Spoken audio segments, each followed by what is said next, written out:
What is the scariest thing you've ever seen in your life that you can't explain? When I was a child, both my parents went to work early, so they would drop me off at my grandmother's to eat breakfast and go to school from there. My grandmother died my junior year in high school and I started coming straight home from school.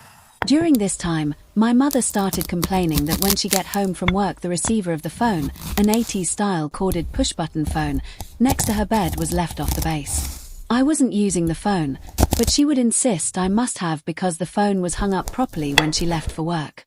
One day, I got home a little early. Now, I need to pause and tell you about the layout of our apartment. From the front door, I looked directly into the living room, dining room, the door to the kitchen, and the short halfway that led to my parents' bedroom and my bedroom. There was no other door. The windows were old-fashioned narrow casement windows with screens, and we were on the third floor.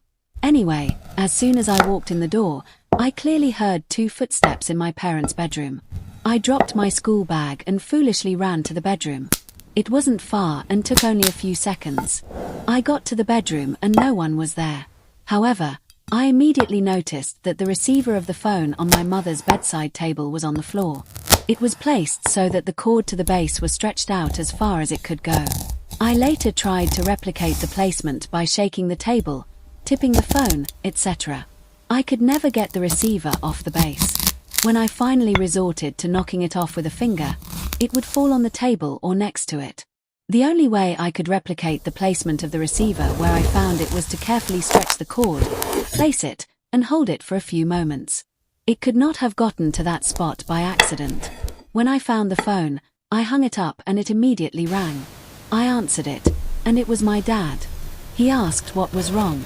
I asked him why he asked. He said he had called, apparently just before I got home, and someone, he thought it was me, answered the phone but never said anything. He finally hung up and had been trying to call back and only got through after I hung up the phone. I've never figured out what happened. I definitely heard footsteps and I'm just as certain there was no one there. No one went by me. The windows in the bedroom were not disturbed, and my parents had too much stuff under the bed and in the closet for anyone bigger than an infant to hide in either spot. Also, after this, my mother never found the phone disturbed again.